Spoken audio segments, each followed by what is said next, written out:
ever get so exciting for a baby? After friends have come round and brought presents and made animated faces, after there's been some cake and some cuddles, after there've been a lot of bright lights and perhaps some songs too, enough is enough. The baby will start to look stern and then burst into tears, and the wise parent knows that nothing is particularly wrong, though the baby may by now be wailing. It's just time for a nap. The brain needs to process, digest and divide up the welter of experiences that have been ingested. And so the curtains are drawn, baby is laid down next to the soft toys, and soon it's asleep and calm descends. Everyone knows that life is going to be a lot more manageable again in an hour. Sadly, we exercise no such caution with ourselves. We schedule a week in which we're going to see friends every night, in which we're going to do 12 meetings, 3 of them requiring a lot of preparation, where we'll make a quick overnight dash to another country on the Wednesday, where we'll watch 3 films, read 14 newspapers, change 6 pairs of sheets, have 5 heavy meals after 8 p.m, and drink 30 cups of coffee. And then we lament that our lives are not as calm as they might be, and that we're close to mental collapse. We refuse to take seriously how much of our babyhood is left inside our adult selves, and therefore how much care we have to take to keep things simple and very, very calm. What registers as anxiety is typically no freakish phenomenon. It is our mind's logical, enraged plea not to be continuously and exhaustingly overstimulated. These are some of the things we may need to do to simplify our lives. It is theoretically a privilege to have a lot of people to see and things to do. It is also, psychologically speaking, exhausting and ultimately, therefore, rather dangerous. The manner of expression is a little dated and brutal, and one might want to quibble over the exact timings, but this point from Friedrich Nietzsche remains acute. Today, as always, men fall into 2 groups, slaves and free men. Whoever does not have 2/3 of his day for himself is a slave, whatever else he may be, a statesman, a businessman, an official, or a scholar. We need to recognize that what is physically possible for us to achieve in a day is not, for that matter, psychologically wise or plausible.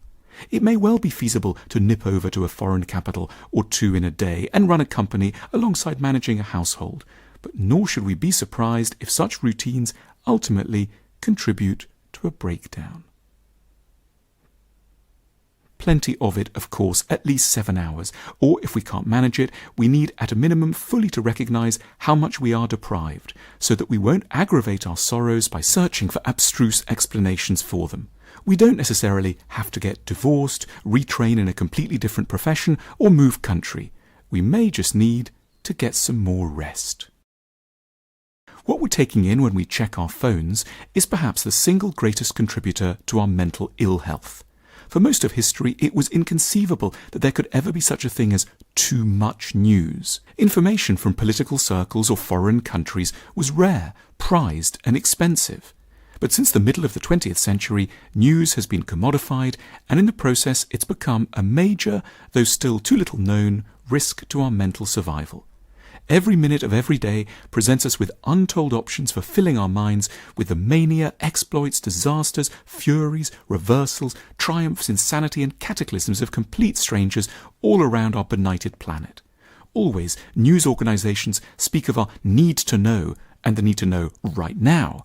But what they've left out is our equally great and often even greater need not to know, because we can't change anything, because the stories are too violent, dispiriting and sad, because our minds are fragile, because we have responsibilities closer to home, because we need to lead our own lives rather than being torn apart by the stories of the lives of others who are ultimately as remote from and irrelevant to us as the inhabitants of the Egyptian court of King Sneferu in late 2613 BC. Insomnia and anxiety are the mind's revenge for all the thoughts we refuse to have consciously during the day. In order to be able to find rest, we need to carve off chunks of time where we have nothing to do other than lie in bed with a pad and paper in order to think. We need to consider 3 topics in particular. Firstly, what's making me anxious? Secondly, what's caused me pain and how? And thirdly, what's exciting me? We need to sift through the chaotic contents of our minds, Every hour of living requires at least 10 minutes of sifting. Of course, it might be pleasant to be extraordinary, famous, and world-beating, but maybe it will be an even greater achievement to stay sane and kind. We might opt not to conquer the world in favour of living a longer and more serene life. We're not backing away from a challenge, we're simply shifting our sense of what the real challenge might be, and more importantly, where the real rewards may lie. A quiet life isn't necessarily one of resignation or flight. It may constitute a supremely wise recognition that the truly satisfying things are available away from the spotlight and the big cities, on modest salaries, and as far as possible from the manic, sleepless competition to win the professional status race. As we're discovering, excitement can be fun for a time, but also it kills. Simplicity is true wisdom. We may need a lot more.